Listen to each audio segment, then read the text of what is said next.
Bismillahirrahmanirrahim.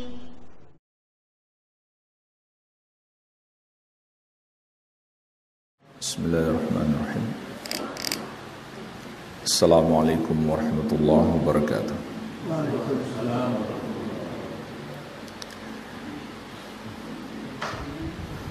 Alhamdulillah hamdan katsiran thayyiban mubarakan fihi mubarakan alaihi kama yuhibbu rabbuna wa yardah. Asyhadu an la ilaha illallah wahdahu la syarika lah wa asyhadu anna Muhammadan abduhu wa rasuluh sallallahu alaihi wa ala alihi wa sahabatihi ajma'in wa man tabi'ahum bi ihsanin ila yaumiddin, amma ba'd. Fa ikhwani fid din wa akhwati fillah, kaum muslimin wal muslimat rahimani wa rahimakumullah. Semoga Allah subhanahu wa ta'ala senantiasa mencurahkan rahmatnya kepada kita sekalian. InsyaAllah ta'ala kita akan melanjutkan pembahasan kitab Min Wasaya Salaf Lisyabab. Di antara wasiat-wasiat para ulama generasi salaf, generasi yang telah mendahului kita, untuk para pemuda, yang dikumpulkan oleh Syekh Al-Allamah Profesor Dr.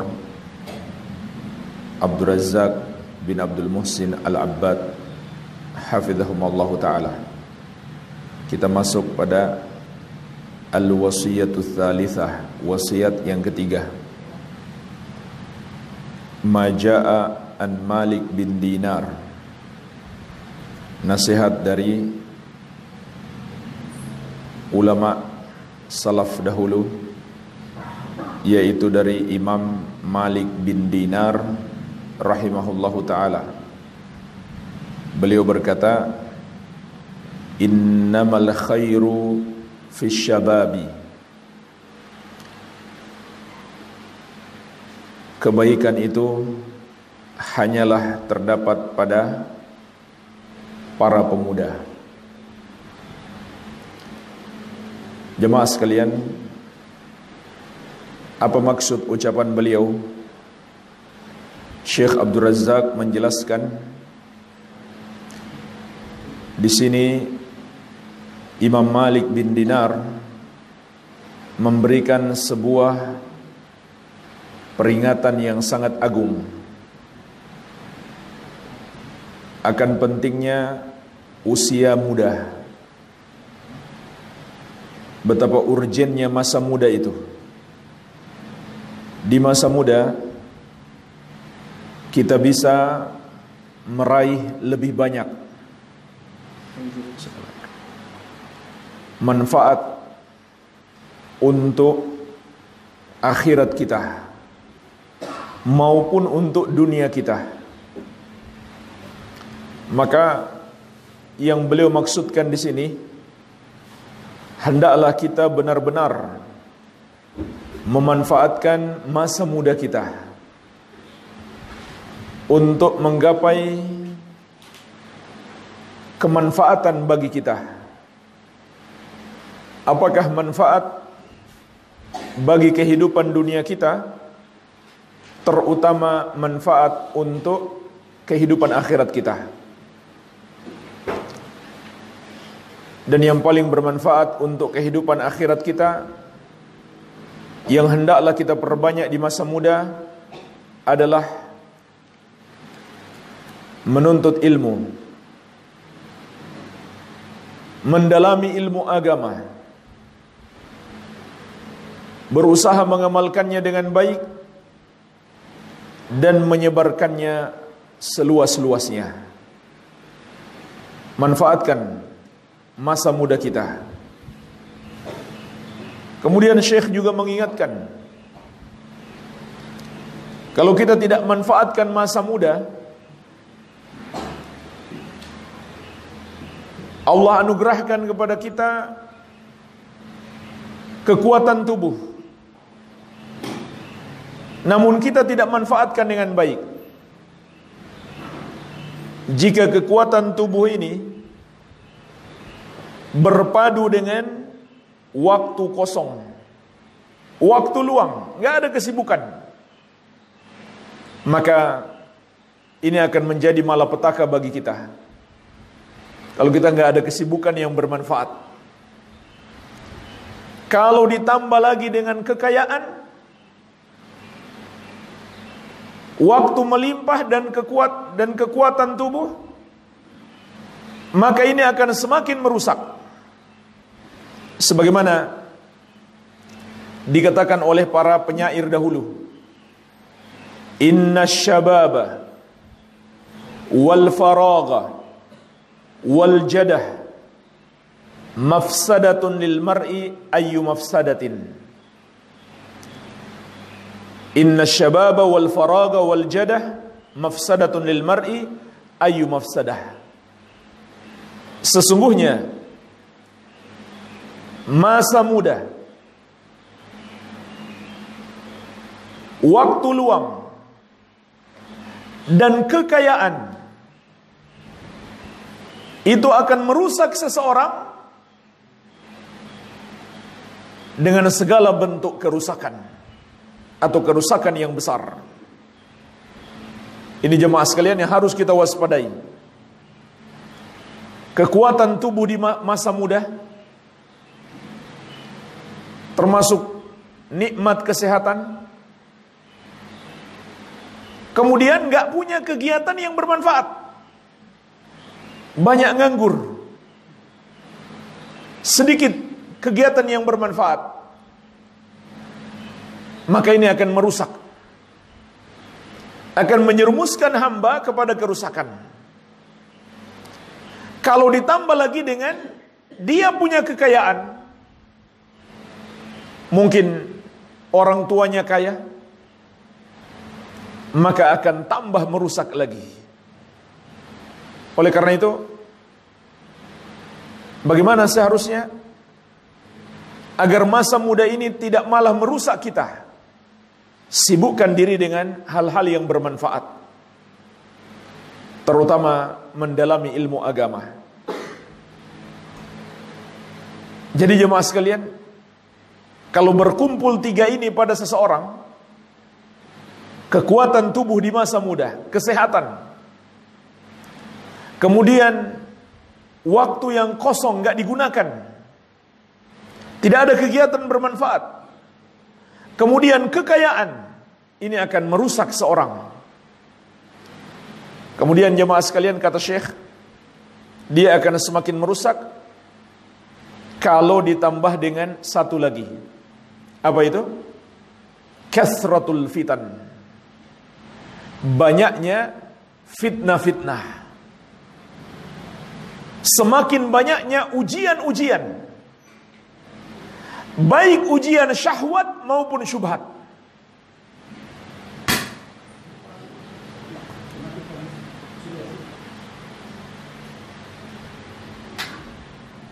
Ini jemaah sekalian,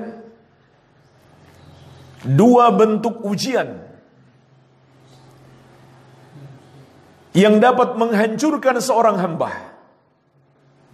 yang disebut dengan fitnah syahwat dan fitnah syubhat. Dan di dalam hadis Abu Barzah Al-Aslami radhiyallahu anhu, diriwayatkan Imam Ahmad, Rasulullah sallallahu alaihi wasallam bersabda, "Inna mimma akhsha 'alaikum syahawatil ghaifi butunikum wa furujikum wa mudillatil fitan." Sesungguhnya di antara yang paling aku takutkan menimpa kalian adalah syahwat yang menjerumuskan kepada maksiat yang terdapat pada perut kalian dan kemaluan kalian. Dan mudillatil fitan, syubhat-syubhat yang menyesatkan. Jadi Rasulullah SAW telah mengingatkan kita dua fitnah yang berbahaya ini. Fitnah syahwat dan fitnah syubhat. Godaan syahwat dan serangan syubhat. Nah, jemaah sekalian, syahwat dan syubhat ini kalau berpadu dengan masa muda, nggak ada kerjaan, ditambah kekayaan, hancurlah seseorang itu. Bagaimana menghadapi godaan syahwat dan serangan syubhat ini yang makin hari makin parah? Bagaimana menghadapinya? Dalam hadis riwayat Muslim dari Abu Hurairah radhiyallahu anhu, Rasulullah sallallahu alaihi wasallam bersabda, "Badiru bil a'mali fitanan ka qita'il lailil muzlim yusbihu ar-rajulu fiha mu'minan wa yumsi kafiran wa yumsi mu'minan wa yusbihu kafiran yabi'u dinahu bi'aradin minad dunya." Bersegeralah kalian, kata Nabi sallallahu alaihi wasallam, untuk melakukan amalan-amalan demi menghadapi fitnah-fitnah yang akan datang seperti potongan-potongan malam yang kelam. Di masa fitnah-fitnah tersebut, ada orang yang pagi hari masih beriman, sore hari sudah jadi kafir. Sore hari masih beriman, pagi harinya sudah jadi kafir. Yabi'u dinahu bi'aradin minad dunya. Dia jual agamanya, dia gadaikan akidahnya dengan sedikit kenikmatan dunia. Jemaah sekalian, perhatikanlah hadis yang mulia ini. Rasulullah SAW mengingatkan kita akan datangnya fitnah-fitnah, ujian-ujian dan cobaan, musibah dan malapetaka yang datangnya seperti potongan-potongan malam yang kelam. Perhatikanlah, apabila malam datang menyelimuti hari, dia datang bertahap kan? Mulai gelap, cahaya mulai redup, terus semakin gelap, sampai pada puncak malam sudah sangat gelap, dan kita nggak bisa lihat apa-apa tanpa cahaya. Begitulah jemaah sekalian, perumpamaan godaan syahwat dan serangan syubhat. Semakin jauh masa kita dari Rasulullah SAW, maka kondisinya akan semakin parah. Dan Nabi SAW telah memberikan tuntunan kepada kita untuk menghadapinya. Badiru bil a'mali fitanan. Kata beliau, segeralah kalian beramal untuk menghadapi fitnah-fitnah tersebut. Jadi kita disuruh beramal. Amal yang bagaimana? Amalan yang memenuhi syarat. Seperti apa amalan yang memenuhi syarat itu? Yang dibangun di atas dua pondasi, yaitu pondasi tauhid dan sunnah. Inilah amalan yang akan menjadi benteng kita menghadapi berbagai macam fitnah itu.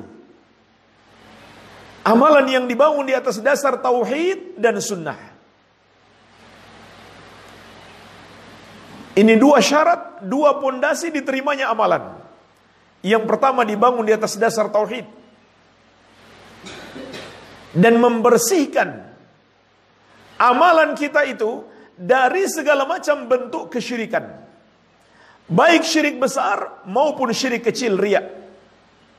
Kenapa jemaah sekalian? Karena syirik itu adalah penghancur amalan. Dalam surat Az-Zumar ayat ke-65 Allah menegaskan, la in asyrakta la yahbatanna amaluka. Kalau kamu berbuat syirik, terhapuslah amalanmu. Jadi, amalan harus dibangun di atas dasar tauhid. Kalau masih mengandung kesyirikan, terhapus amalan kita. Kemudian yang kedua, di atas sunnah, yaitu sesuai petunjuk Nabi Muhammad SAW.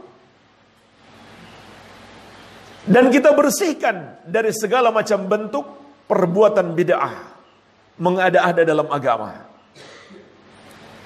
Karena setiap bid'ah itu sesat, dan setiap yang sesat tempatnya di neraka.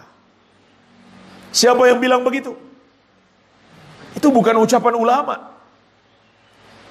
Itu bukan pendapat mazhab. Itu adalah ucapan yang keluar dari mulut Rasulullah SAW. Dalam hadis Al-Irbad bin Sariyah radhiyallahu anhu yang diriwayatkan oleh ashabus sunan, kata Nabi SAW, iyyakum wa muhdatsatil umur, fa inna kulla muhdatsatin bid'ah wa kulla bid'atin dhalalah. Jauhilah oleh kalian perkara-perkara baru dalam agama, karena setiap yang baru dalam agama itu adalah bid'ah, dan setiap bid'ah itu sesat. Wa fi riwayatin wa kulla dhalalatin finnar, dan setiap yang sesat tempatnya di neraka. Jadi yang bilang semua bid'ah itu sesat siapa? Rasulullah SAW.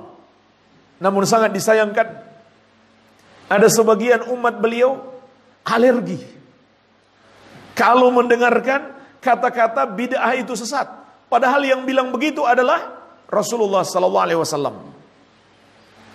Maka amalan harus dibangun di atas sunnah dan dibersihkan dari segala macam bentuk bid'ah. Inilah jemaah sekalian yang dimaksud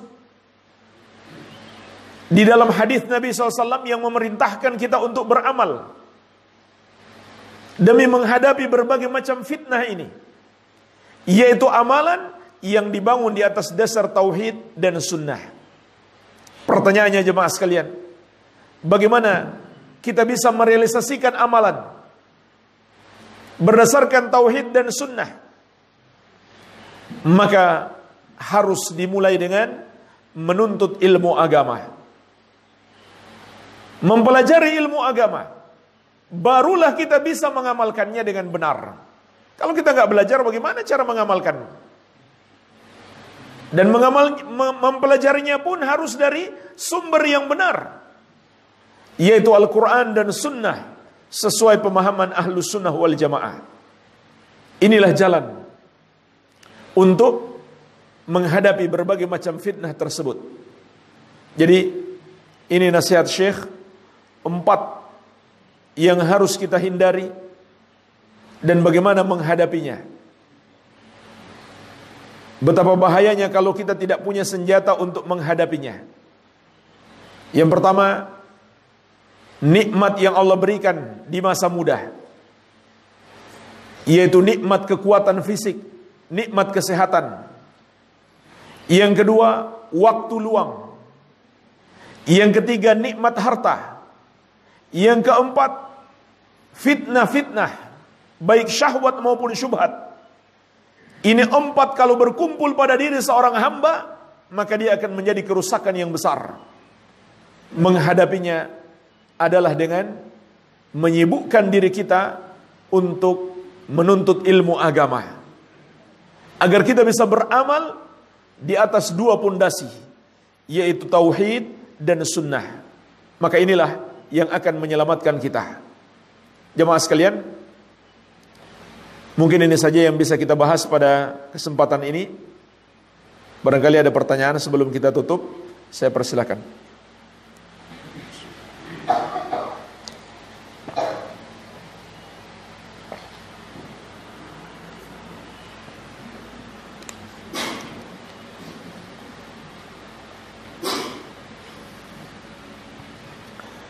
bolehkah kita menamai seseorang dengan nama apa ini?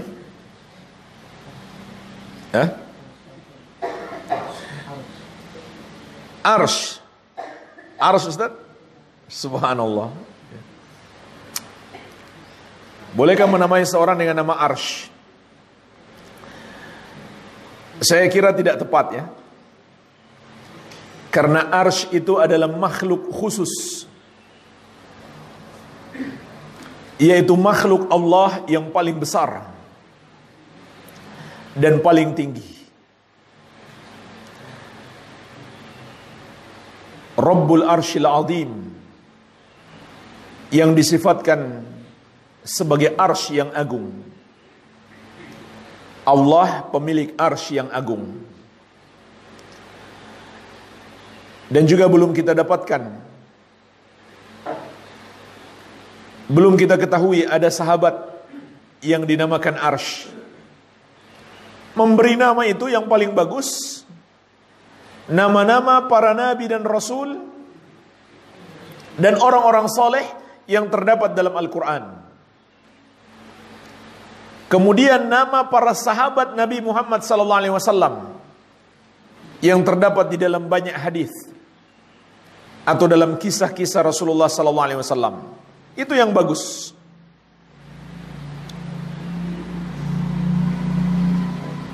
Dan memberi nama itu jemaah sekalian, hendaklah satu nama. Karena kebiasaan banyak orang Indonesia ngasih nama anak 2 sampai 3. Jadi satu saja. Kalau mau 2, setelah itu nama ayahnya. Kalau mau 3, setelah itu nama kakeknya. Misalkan Muhammad saja. Jangan kasih nama Muhammad Abdullah. Itu tidak tepat. Kecuali Abdullah nama ayahnya atau marganya. Kalau mau 3, tambahkan nama kakeknya. Misalnya kakeknya Daud, Muhammad Abdullah Daud. Lebih bagus lagi kalau ditulis huruf atau bin. Muhammad bin Abdullah bin Daud. Itu lebih bagus lagi. Iya. Jadi itu yang terbaik. Nama-nama dalam Al-Quran dan As-Sunnah. Dan satu nama saja, jangan lebih dari satu.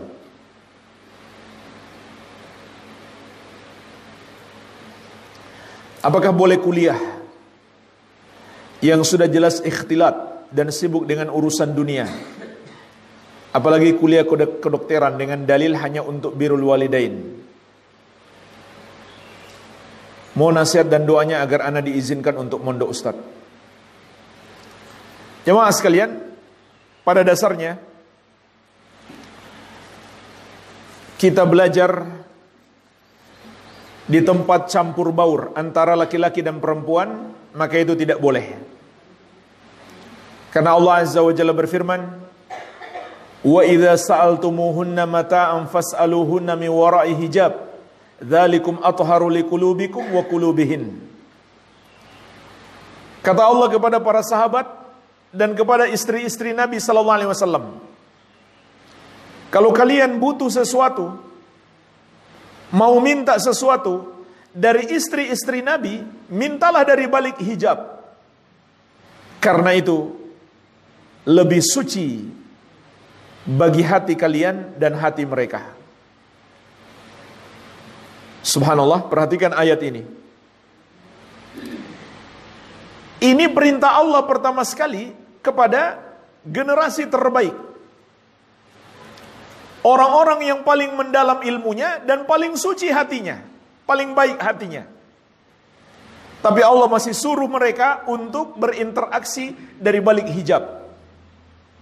Sahabat dan istri-istri Nabi sallallahu alaihi wasallam. Kemudian Allah jelaskan, itu lebih suci bagi hati kalian dan hati mereka. Jadi Kalau sahabat dan istri Nabi diperintahkan seperti itu, apalagi kita yang ilmunya kurang, imannya lemah. Tentu kita lebih butuh untuk berhijab. Pada dasarnya seperti itu. Kecuali kalau kita terpaksa menempuh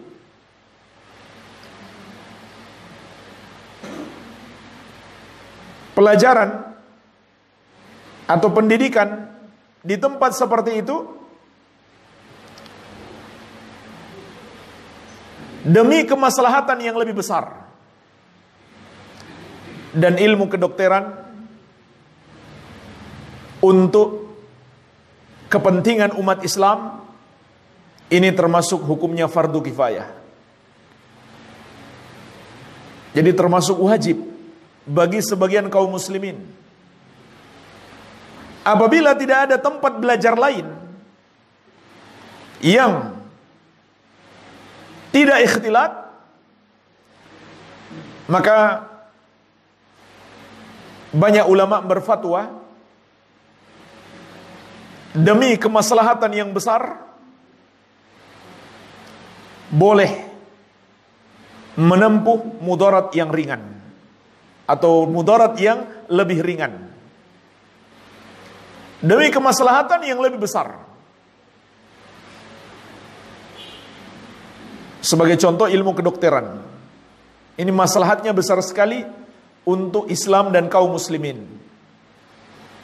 Kalau cuma belajar ilmu-ilmu nggak jelas, contohnya apa ilmu nggak jelas itu? Belajar teori-teori ekonomi, politik, hukum, yang keluar dari kepala-kepala orang kafir.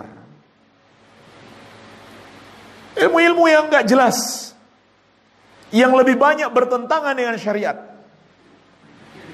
yang belum tentu bermanfaat bagi kita dan bagi orang lain, malah lebih banyak merusak daripada manfaatnya. Justru itu mudaratnya lebih besar. Baik. Namun kalau niatnya mau mondok, mau konsentrasi belajar ilmu agama, itu masalahnya lebih besar lagi. Nah, mungkin pertanyaannya bagaimana membujuk orang tua? Nomor satu, berdoa. Berdoa kepada Allah agar memberi hidayah kepada orang tua kita. Yang kedua, minta tolong orang yang disegani oleh orang tua kita. Minta tolong, mungkin paman kita, kakek kita, kasih tahu pentingnya belajar ilmu agama. Lebih penting dari semua ilmu dunia manapun. Jadi seperti itu caranya. Wallahu a'lam. Apakah boleh kita berlepas diri dari keluarga yang sangat awam, bahkan masih melakukan kesyirikan? Sudah dinasihati namun kita malah diusir. Kemudian kembali kita sibuk menuntut ilmu tanpa restu mereka. Kita harus berlepas diri dari setiap pelaku dosa. Tetapi berlepas diri tidak menghalangi kita untuk melakukan kewajiban kita kepada mereka. Kalau orang tua kita, tetap kita harus berbakti. Di satu sisi kita benci perbuatan orang tua kita, tapi di sisi lain kita juga harus tetap berbakti kepada orang tua kita. Termasuk kewajiban kita untuk berdakwah. Dan apabila kita fokus menuntut ilmu dengan niat agar kita bisa berdakwah kepada orang tua kita kelak di kemudian hari, maka itu hal yang sangat baik. Karena terkadang kalau kita belum siap ilmunya, maka orang tidak paham apa yang kita sampaikan. Tapi kalau kita sudah mendalami ilmu, kita balik berdakwah kepada mereka, maka membuat mereka lebih menerima, insyaallah ta'ala.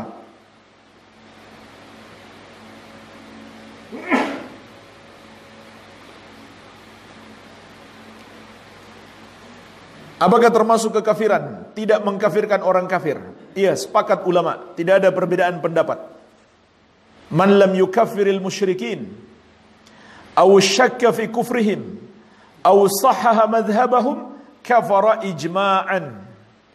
Para ulama mengatakan, barang siapa tidak mengkafirkan orang musyrik, atau sekedar ragu mereka kafir atau tidak, atau malah membenarkan kekafiran mereka, maka dia kafir menurut kesepakatan ulama. Tidak ada perbedaan pendapat. Jadi ulama sepakat, siapa yang tidak mengkafirkan orang kafir yang sudah jelas kekafirannya, maka dia juga kafir. Contohnya tidak mengkafirkan Yahudi dan Nasrani. Dia bilang Yahudi dan Nasrani itu tidak kafir, maka dia juga menjadi kafir seperti mereka. Kenapa? Karena dua sebab. Yang pertama berarti dia mendustakan Al-Quran dan Sunnah, yang mengkafirkan orang-orang kafir. Yang kedua, syahadat la ilaha illallahnya batal. Kenapa batal? Karena semua agama selain Islam membenarkan peribadahan kepada selain Allah, menentang syahadat la ilaha illallah dan Muhammadur Rasulullah. Kalau dia tidak mengkafirkan mereka, berarti dia ikut menentang syahadat la ilaha illallah dan Muhammadur Rasulullah. Makanya ulama sampai pada kata sepakat, dia kafir, murtad, keluar dari Islam.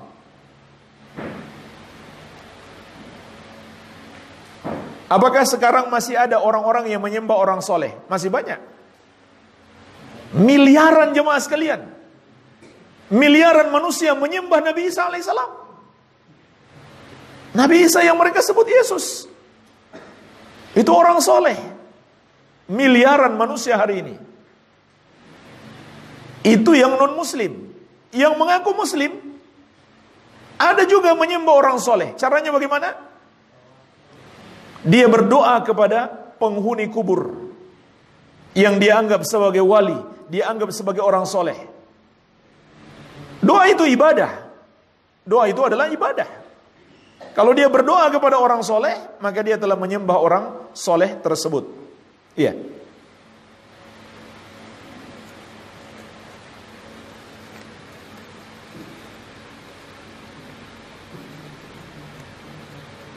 Apakah Rasulullah SAW mempunyai warna kesukaan? Saya belum tahu. Cuman ada hadis dianjurkan menggunakan pakaian berwarna putih. Ilbasu min thiyabikumul bayada wa kaffinu fiha mautakum. Pakailah pakaian kalian yang putih dan kafanilah mayit kalian dengan pakaian tersebut, pakaian berwarna putih tersebut. Iya. Dengan pakaian atau kain kafan yang berwarna putih. Dan ini untuk laki-laki. Makna dari surat At-Taubah ayat 31, yaitu ketika ada ustadz yang mengatakan sesuatu yang bertentangan dengan Al-Quran dan As-Sunnah, maka sama saja kita beribadah kepada ustadz tersebut. Bagaimana dengan orang tua kita yang masih melarang kita untuk bercadar? Apakah orang tua kita termasuk orang yang menentang As-Sunnah? Mohon penjelasan. Soal cadar, maka ulama Islam dari 4 mazhab, mereka berbeda pendapat hukumnya wajib atau sunnah. Tapi mereka sepakat cadar itu disyariatkan. Jadi kalau ada yang mengatakan cadar itu hanya budaya Arab atau bukan ajaran Islam, berarti dia nggak pernah belajar fikih. Dalam fikih 4 mazhab, semuanya sepakat cadar itu disyariatkan. Hanya saja mereka beda pendapat hukumnya wajib atau sunnah. Sebagian mewajibkan, sebagian mensunahkan. Dan bahkan mereka sepakat wajib dalam 2 kondisi. Wajib dalam 2 kondisi. Yang pertama, ketika dikhawatirkan memunculkan fitnah yang besar. Ketika dikhawatirkan memunculkan fitnah, maka wajib untuk bercadar bagi wanita. Mungkin semua laki-laki sepakat mengatakan dia cantik. Kalau ada yang masih berbeda pendapat, barangkali tidak wajib. Ya. Setiap laki-laki memandang dia terpesona. Itu ulama sepakat, nggak ada perbedaan pendapat. Wajib dia bercadar. Kemudian dalam kondisi ketika ada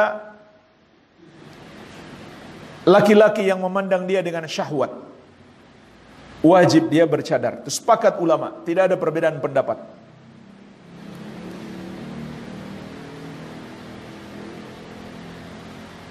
Jadi intinya kalau kita kembali kepada hukum asal cadar, ulama berbeda pendapat, ada yang mewajibkan, ada yang mensunahkan. Nah, pertanyaannya bagaimana kalau keluarga menentang? Maka mereka menentang itu disebabkan belum paham. Oleh karena itu kita pahamkan mereka.